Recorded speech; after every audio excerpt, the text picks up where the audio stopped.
Hi, my name is Joanne Diaz. I teach in the English department at Illinois Wesleyan. I'm also the chair of the English department, and I want to welcome you to English 311, the Poetics of Engagement. Thank you for signing up for the course. What I'd like to do for just a few minutes is give you a sense of what to expect this semester as far as the content of the course is concerned, give you a sense of the course format, and give you a sense of how to prepare for our first class meeting. So without further ado, let's see. The course itself, well, what does that mean? The poetics of engagement. So it's a broad word, but the word engagement is really meaningful to me because it comes from the French engagé, which means a promise or a pledge. So as poets, what are we pledging to do? What do we promise to do? What kind of promise do we want to make to ourselves, to others, to our content, to our communities, to our relationships? It's a big, ambitious question, and it will probably take a whole lifetime of writing to answer. But what I like about it is it means we have to do something with our poetry. We have to activate it in some way. So in order to figure out how to write the poems that are most meaningful, most engaging, we're going to read and write a lot of poems that engage with the world politically, historically, personally. Every week we're going to ask what makes a poem feel consequential. What are the ethical risks that poets must take in order to respond to events in the world, historical phenomena, environmental catastrophe, political corruption, racial injustice? How do poets conduct research in order to understand and explore the most complex emotional, intellectual, and political material? These are big questions, obviously. So how do we even enter into them? One way is through reading. So our reading list is going to be challenging. It's going to be exciting. I hope it inspires you to create your own best work. So I'm just going to look at my own reading list here for a moment. You got that a few days ago. I believe you received an email from me. And if you did, you saw that I have 5 books on our syllabus. Those are not our all that we're going to read. We're going to read much more than just those 5 books. However, I'm trying to save you some money. So these are the only 5 books you are required to either borrow from a library or purchase from an independent bookstore. Anyway, why are they on the syllabus? Well, Citizen by Claudia Rankine is one of the most important poetic sequences that I've read in the past 20 years. It's incredible how good it is. If you haven't read it yet, you're going to be amazed. If you have read it, you know just how good it is and how meaningful. Dennis Smith's Don't Call Us Dead is also incredibly awesome. He's not just a great poet on the page, he's also a great performance poet. So he'll allow us to think about what role performance might have in our poetry. Victoria Chang has a brand new book called Obit. I have read excerpts of this book, but I have not read the whole thing. I am still waiting for my copy in the mail. So I will be learning with you as we examine and analyze this really exciting new work. Mark Nowak's Coal Mountain Elementary. I love this book. Great example of documentary poetics. Very concerned with labor issues, the environment, globalization, economics, education. It's a mix of word and image, not unlike Claudia Rankine's poetry. It's just excellent in every way. And Jen Bervin's Silk Poems.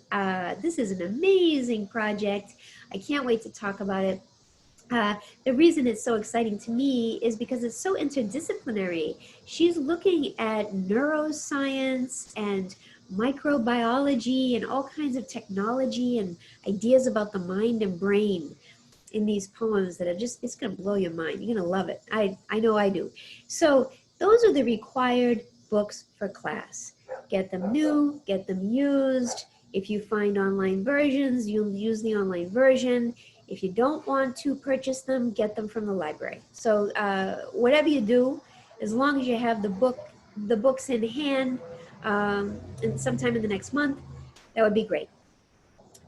So we read a lot in this class, but we're also going to be doing a lot of writing. I need you to know today that the first month of our class, we're going to be writing a poem a day. Some of you have done that kind of thing before, like a National Novel Writing Month or whatever it's called. We're going to do that for a whole month. We're going to write a poem a day. And that might sound like a lot. It might sound crazy. And it is. It is a lot. And it is crazy. But this is an advanced poetry workshop. And what's going to happen is it's going to actually loosen you up. It's going to help you see what's possible. It'll actually help you develop a sense of confidence in your writing process.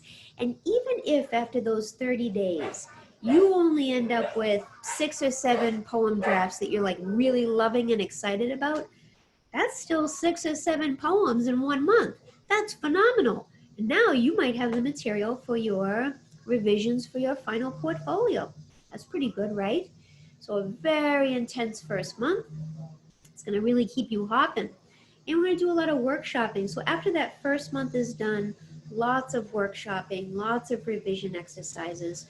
We're going to listen to a lot of podcasts, interviews, lectures. I'm going to provide my own brief lectures as part of your homework assignments. Not always, but occasionally. Sometimes we'll break out into small groups for our workshops when we meet together on Zoom. Sometimes we'll use our time in class to write or conduct a series of revision exercises.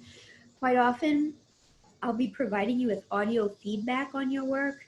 Sometimes we'll meet one-on-one for conferences to discuss your work and your revisions. Sometimes you'll upload video content so that we can all watch in preparation for our classwork.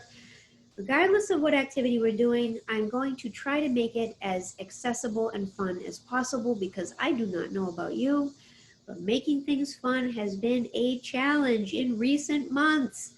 It has been the opposite of fun. We need some fun in our lives. Oh my God, it's horrible. Whew. Let's talk about the format for this class. You have chosen Illinois Wesleyan because it is a residential 4-year college, right? You want in-person courses, and God knows I want to teach in person. That is simply not possible right now. I mean, it's possible, but it would come at a great cost to you and to me. Everything I read, listen to, and watch indicates that the safest thing for us to do is remain physically distant from each other. So that makes me really sad. I hate it. I really do. I get so much energy from being with you in person. I learn so much from you. I'm challenged and inspired by you. But here's the situation. At the end of the day, I'm the same professor and you're the same student. So, and this is Illinois Wesleyan. We're going to have a good time. We're going to work hard. We're going to be focused. We're going to be driven. We're going to be ambitious and creative. We're going to do that no matter what the format of the class is going to be. And I'm going to do everything I can to ensure that you have a positive online experience. So this summer, I'm taking a 6-week course that focuses on best practices for online teaching.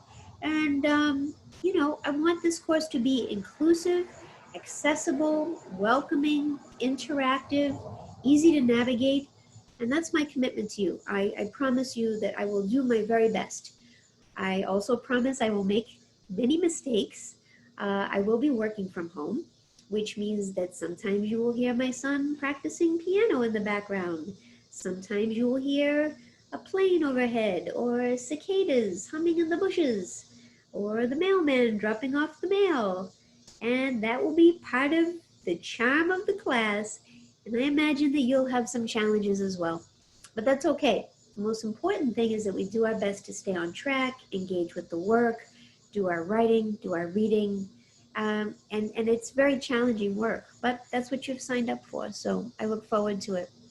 A few days ago, you got my email message about the required list of books. You're going to get those sometime in the next few weeks. That is the only thing that you need to do before we meet for the first time in mid-August, all right? That's all you have to do. I mean, get a pen and paper, I guess, or notebook. Notebook would be good.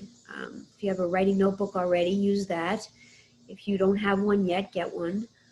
Make sure that you have access to a decent Wi-Fi wherever you are.